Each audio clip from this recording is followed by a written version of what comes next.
Hello and welcome to another episode. Today's episode will brief you about the Micro, Small and Medium Enterprises Development or MSMED and about the various laws enacted by the central and state government to regulate, protect and promote the growth of small-scale sector in India. I am Amrita Ghosh Kumar and the subject expert for today's program is Dr. Arshia Hussain, teaching in the Center for Management Studies, Jamia Millia Islamia University, New Delhi. Let us begin with a broad overview of the micro, small and medium enterprises and about the various acts formed for the promotion of small-scale industries.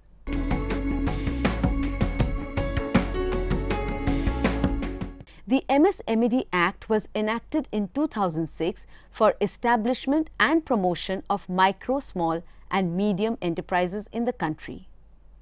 It provides the first ever legal framework for recognition of the concept of enterprises, including both manufacturing and services. Under the MSMED Act 2006, the concept of industries has been widened to that of enterprises.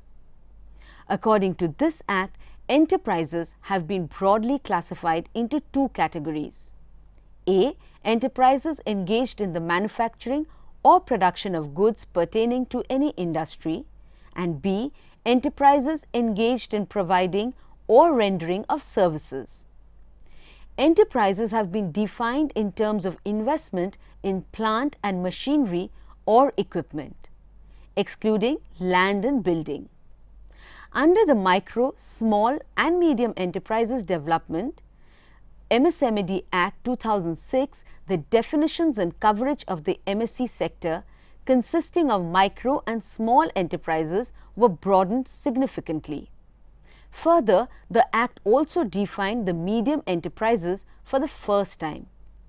Medium enterprises are those which have investment in plant and machinery exceeding Rs 5 crore.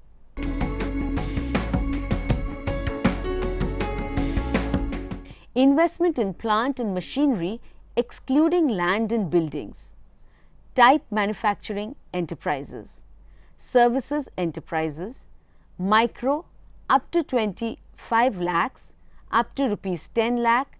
Small more than Rs 25 lakh and up to Rs 5 crore. More than Rs 10 lakh and up to Rs 2 crore. Medium more than Rs 5 crore and up to Rs 10 crore, more than Rs 2 crore and up to Rs 5 crore. This new Act envisages the constitution of an apex consultative body, namely National Board for Micro, Small and Medium Enterprises, headed by the Central Minister in charge of MSMEs and will consist of members from A. MPs, B. Representatives of central ministries, C. State governments, D. UT administration, RBI, SIDBI, NABARD, E. Associations of MSMEs, including women, F. Persons of eminence, and G. Central trade union organizations.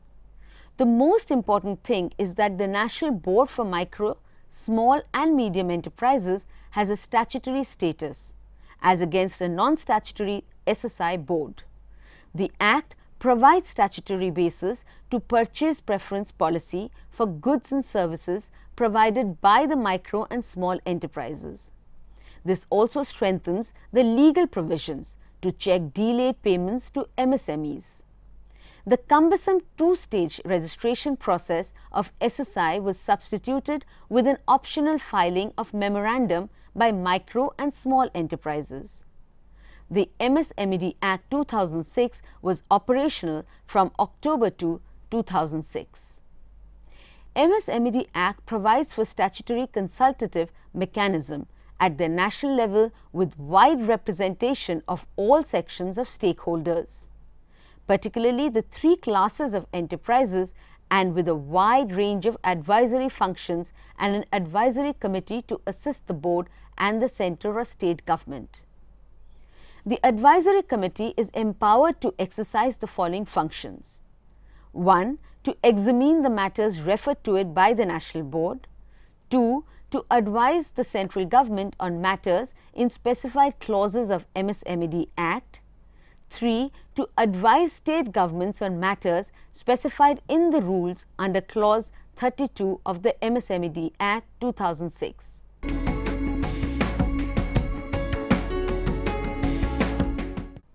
The MSE sector registered continuous growth in the number of enterprises, production, employment and exports during 2000 to 2003 and from 2006 to 2007. It is estimated that there are about 12,844 lakh MSEs in the country as on March 31, 2007, accounting for about 39% of the gross value of output in the manufacturing sector.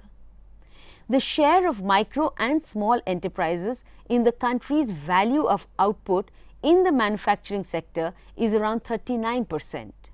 The small sector employed 263.7 lakh people in 2002 to 2003 and it rose to 312.5 lakh people in 2006 to 2007. In the manufacturing sector, the small and decentralized sector contributes about 4/5 of manufacturing employment in India. Micro and small enterprises have also contributed significantly to India's exports to various countries. The total value of exports from this sector was Rs 86,013 crore in 2002 to 2003, which rose to Rs 1,24,417 crore in 2004 to 2005 and to Rs 1,50,242 crore in 2005 to 2006.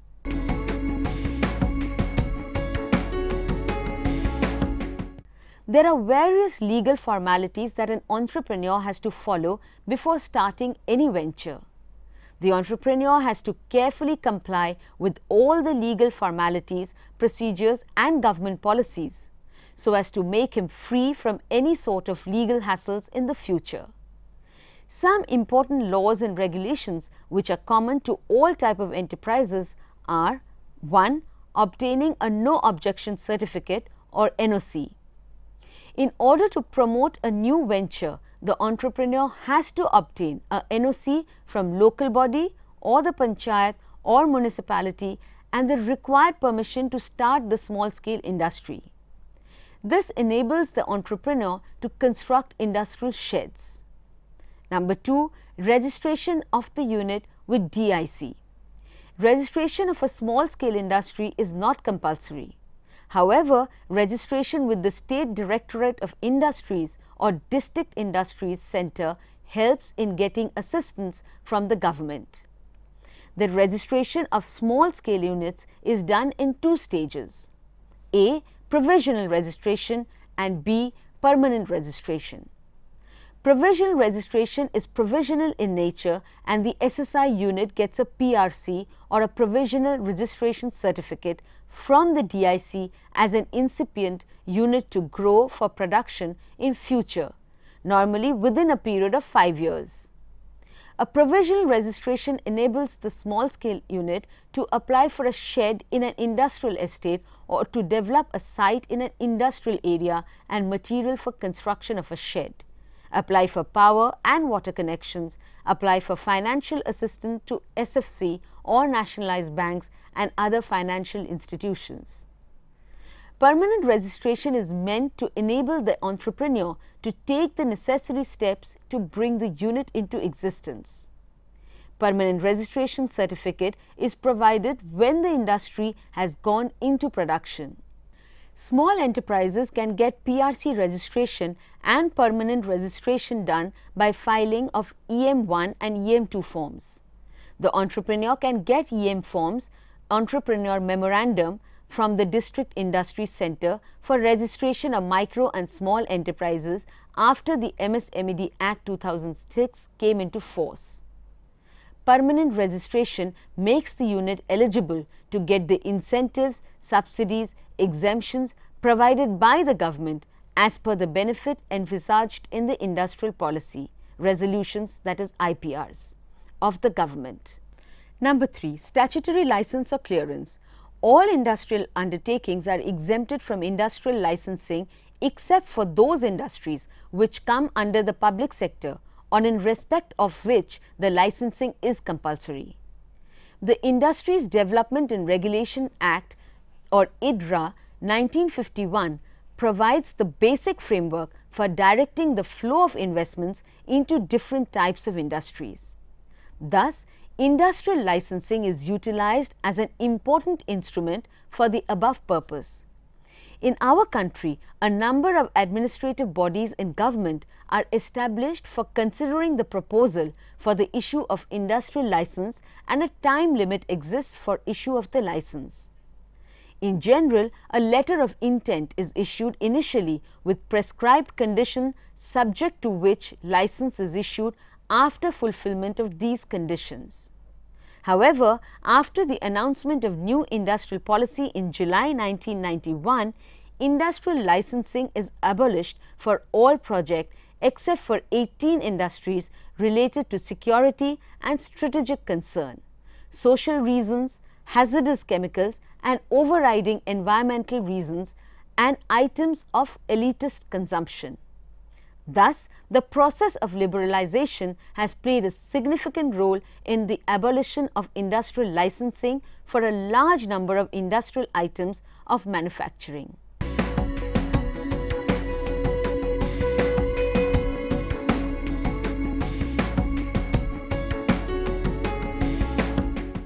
The Consumer Protection Act 1986 was formed to provide protection of interests of consumers and for the settlement of consumers' disputes and matters connected therewith. The Act provides for the following rights of consumers. 1. Right to safety. It means right to be protected against the marketing of goods and services which are hazardous to life and property. 2. Right to be informed. It means the right to be informed about the quality, quantity, standard and the price of goods and services. 3. Right to choose. It means the right to have an access to a variety of goods and services at competitive prices. 4. Right to be heard. It means the consumer's interest will receive due consideration at appropriate forums. For hearing the complaints of the consumer, the government has formed the following redressal agencies at various levels. 1. District Forum. 2. State Commission. And the third, National Commission. District Forum. A district forum is set up in each district having the jurisdiction to entertain complaints where the value of goods and services and compensation claimed does not exceed 5 lakhs of rupees. State Commission. A state commission is set up by the state government for the respective state. The state commission entertains complaints where the value of goods and services and compensation claimed, if any, exceeds rupees 5 lakhs, but is less than rupees 20 lakhs, and shall also hear appeals against the order of the district forum. National Commission. A national commission is set up by the union government. It has the jurisdiction to hear the complaints where the value of goods or services and compensation claimed, if any, exceeds rupees 20 lakhs, and shall also hear appeals against the orders of any state commission. The time limit within which the complaints may be filed is 2 years from the date on which the cause of action has arisen. However, the authority in the district forum or state commission or national commission for their respective complaint may condone the delay on being satisfied by the complainant and after recording the reason for the same.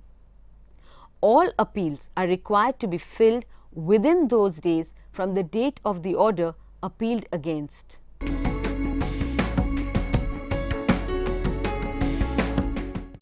The negotiable instruments have become very popular in the modern business world, as the problems and risks of dealing with money is reduced. Negotiable instruments are documents commonly used in commercial transaction and monetary dealings. It is used as a substitute for money. A negotiable instrument is a piece of paper which entitles a person to a certain sum of money and is transferable from person to person by mere delivery or by endorsement and delivery. The law relating to negotiable instruments is contained in the Negotiable Instruments Act 1881, applicable to the whole of India. Section 13 of the Negotiable Instruments Act 1881 defines: a negotiable instrument means a promissory note, bill of exchange or check payable either to order or to bearer. Promissory note. Section 4 of the Negotiable Instruments Act 1881 defines: a promissory note is an instrument in writing containing an unconditional undertaking signed by the maker to pay a certain sum of money only to or to the order of a certain person or to the bearer of the instrument. Bill of exchange. Section 5 of the Negotiable Instruments Act 1881 defines: a bill of exchange is an instrument in writing containing an unconditional order signed by the maker directing a certain person to pay a certain sum of money only to or to the order of a certain person or to the bearer of the instrument. Check. Section 6 of the Negotiable Instruments Act 1881 defines: a check is a bill of exchange drawn on a special banker and not expressed to be payable otherwise on demand.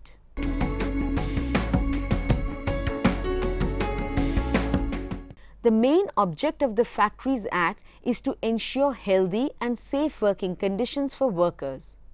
Section 2M defines a factory as any premise including its precincts wherein A. manufacturing process is carried on, and B. the specified number of workers, 10 in case of manufacturing, is carried on with the aid of power, and 20 if carried on without power are employed.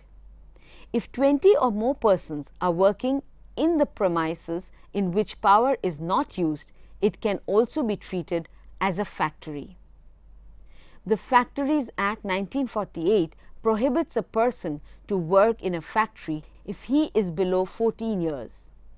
The Act reduces the hours of work for children between the age of 14 to 17 years from 5 hours to 4.5 hours per day and also prohibits them to work at night.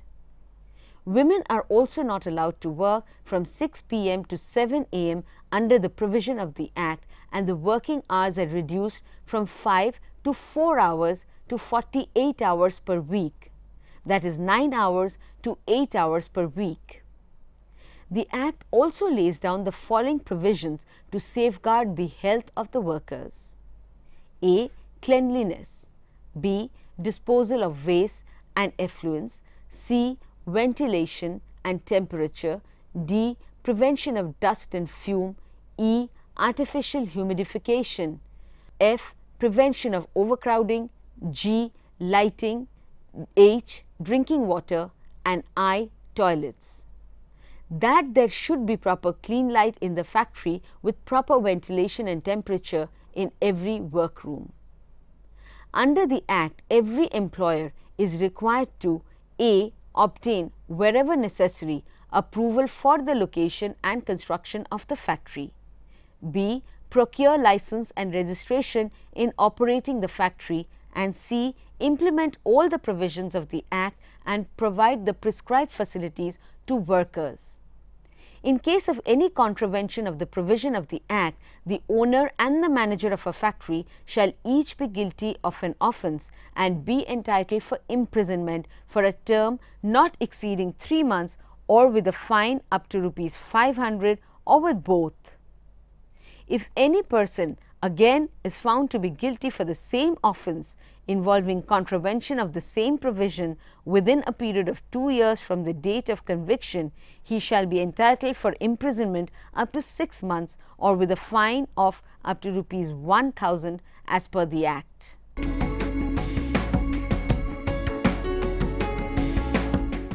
The Industrial Disputes Act 1947 aims at promoting harmonious industrial relations between the workers and the employers. The Act applies to all industrial and commercial establishments employing one or more workers, except for those who are employed in administrative and managerial positions. The Act makes provisions for the investigation and settlement of industrial disputes and for certain other purposes. It ensures progress of industry by bringing about harmony and cordial relationship between employers and employees. The Act seeks to 1. Prevent illegal strikes and lockouts, 2. Promote measures for securing and preserving amity and good relations between employers and employees, 3. Provide relief to workers against layoffs, retrenchment, wrongful dismissal and victimization, 4. Promote collective bargaining. The important provisions of the Industrial Disputes Act are the following. 1. In case of any industrial dispute, the appropriate government may refer the dispute to a board for promoting settlement, or to a court of inquiry, or to a tribunal for an arbitration. 2. If the dispute has been referred to a board or a tribunal, the government may prohibit the continuance of strike or lockout connection with such dispute. 3. The Act provides for the protection of workers during the presence of proceedings. 4. Workers employed in public utility industries shall not go on a strike, and the employers in such industries shall not resort to lockouts. A. During pendency of conciliation proceedings. B. During the pendency of proceeding before a labour court, tribunal or national tribunal. Or C. During a period in which a settlement or award is in operation. A strike or a lockout in contravention of any of these provisions shall be illegal.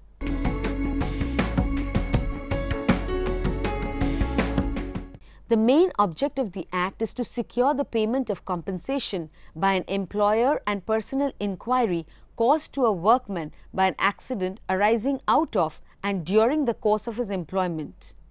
Main provisions of the Act cover the following 4 categories of injuries. 1. Death, 2. Permanent total disablement, 3. Permanent partial disablement, 4. Temporary disablement, partial or total. The Act also provides compensation for occupational diseases which are given in the Schedule 3 of the Act. The Act provides compensation for those categories of injuries as envisaged in Schedules 1 to 5 of the Act. The Act also provides for compensation for the categories of injuries in Schedules 1 to 4, provision for appeal and obligations and rights of workmen and employees.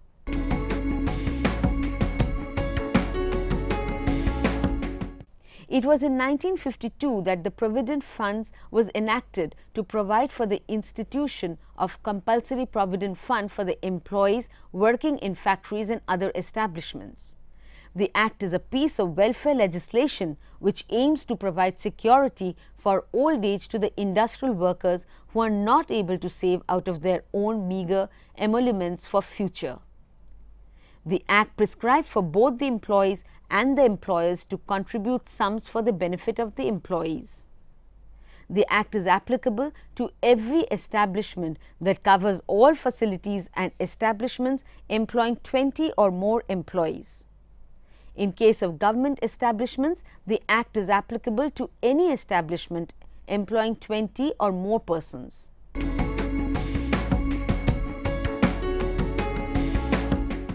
The Act provides a statutory obligation for the payment of bonus to the employees in certain establishments on the bearing profit. The Act is applicable to all establishments employing 20 or more persons on any day during an accounting year. All workers getting salary up to Rs 3,500 per month are covered under this Act. The Act also lays down the formula for the calculation of minimum and maximum bonus. Any employee who has worked at least 30 days in accounting year in the establishment shall be eligible for the bonus.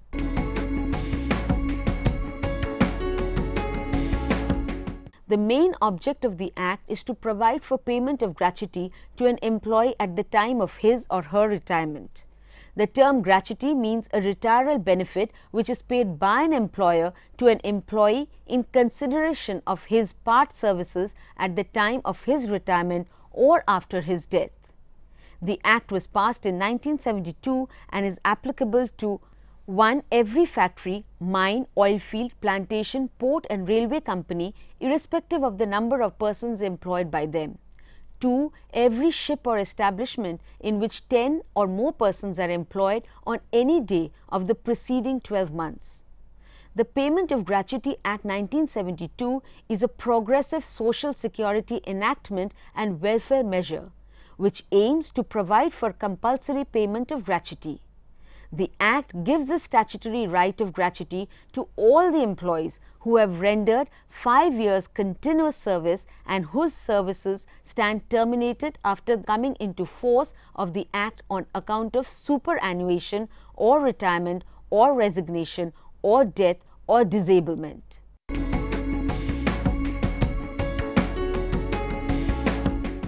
The Minimum Wages Act was passed in 1948. The main object of the Act is to prevent exploitation of workers by providing for fixation of minimum wage rates in certain employments mentioned in the schedule attached to the Act. The Act covers all employees, skilled as well as unskilled, working in any type of establishment.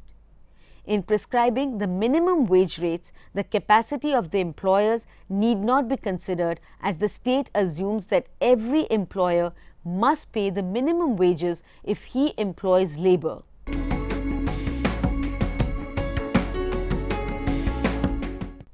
In today's episode, we discussed about the MSMED Act. This Act was enacted in the year 2006. It was formed to promote and encourage micro, small and medium enterprises. It provides the first ever legal framework for recognition of the concept of enterprises, including both manufacturing and services, and integrating the 3 tiers of these enterprises, that is micro, small and medium.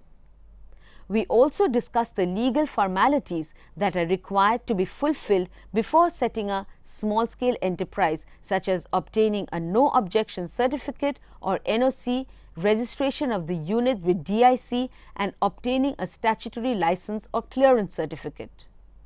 Various acts passed by the government, such as the Consumer Protection Act, Payment of Bonus Act, Negotiable Instruments Act, Industrial Disputes Act, Workmen's Compensation Act and Payment of Bonus Act have also been discussed.